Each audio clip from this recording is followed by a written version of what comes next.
Mr. Speaker, Madam Vice President, members of Congress, my fellow Americans, in January 1941, Franklin Roosevelt came to this chamber to speak to the nation, and he said, "I address you at a moment unprecedented in the history of the Union. Hitler was on the march. War was raging in Europe. President Roosevelt's purpose was to wake up Congress and alert the American people that this was no ordinary time. Freedom and democracy were under assault in the world. Tonight, I come to this same chamber to address the nation. Now, it's we who face an unprecedented moment in the history of the Union. And yes, my purpose tonight is to wake up the Congress and alert the American people that this is no ordinary moment either. Not since President Lincoln and the Civil War have freedom and democracy been under assault at home as they are today. What makes our moment rare is that freedom and democracy are under attack both at home and overseas at the very same time.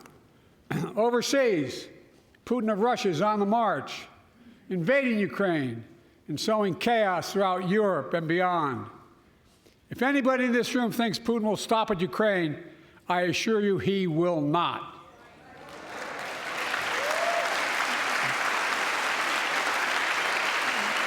But Ukraine can stop Putin. Ukraine can stop Putin if we stand with Ukraine and provide the weapons that needs to defend itself.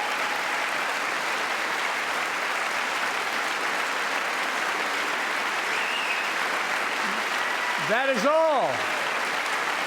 is all Ukraine is asking. They're not asking for American soldiers. In fact, there are no American soldiers at war in Ukraine, and I'm determined to keep it that way. But now, assistance to Ukraine is being blocked by those who want to walk away from our world leadership. It wasn't long ago when a Republican president named Ronald Reagan thundered, "Mr. Gorbachev, tear down this wall."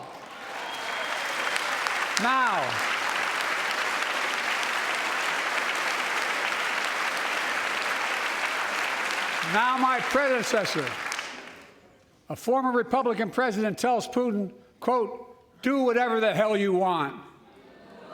That's a quote. A former president actually said that, bowing down to a Russian leader. I think it's outrageous, it's dangerous, and it's unacceptable.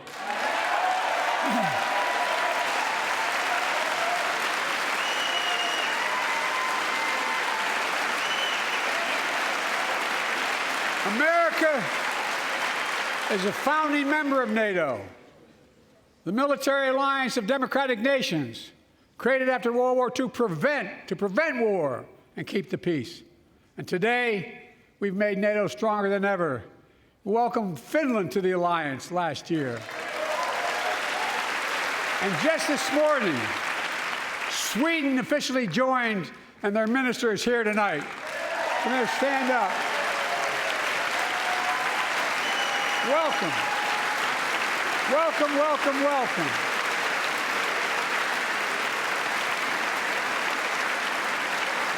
And they know how to fight.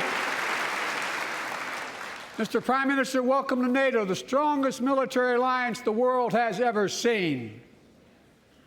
I say this to Congress, we have to stand up to Putin.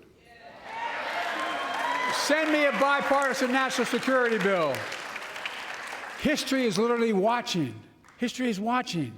If the United States walks away, it will put Ukraine at risk. Europe is at risk. The free world will be at risk, emboldening others to do what they wish to do us harm. My message to President Putin, who I've known for a long time, is simple. We will not walk away.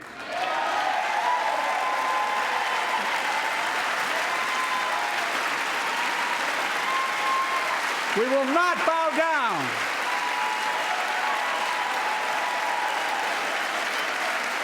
I will not bow down. In a literal sense, History is watching. History is watching. Just like history watched 3 years ago on January 6th, when insurrectionists stormed this very Capitol and placed a dagger to the throat of American democracy. Many of you were here on that darkest of days. We all saw with our own eyes the insurrectionists were not patriots. They'd come to stop the peaceful transfer of power, to overturn the will of the people. January 6th lies about the 2020 election and the plots to steal the election posed a gravest threat to U.S. democracy since the Civil War. But they failed. America stood.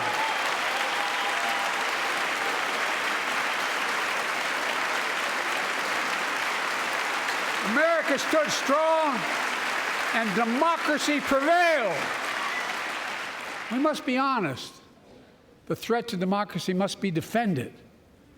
My predecessor and some of you here seek to bury the truth about January 6th.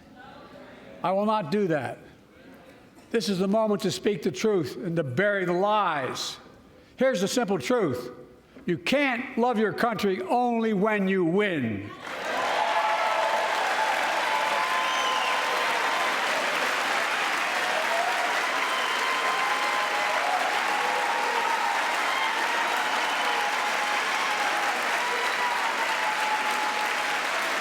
As I've done ever since being elected to office, I ask all of you, without regard to party, to join together and defend democracy.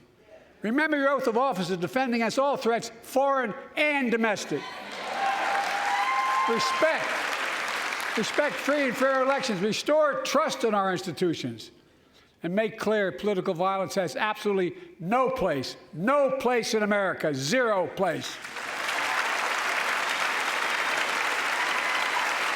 Again, it's not hyperbole to suggest history is watching. We're watching. Your children and grandchildren will read about this day and what we do.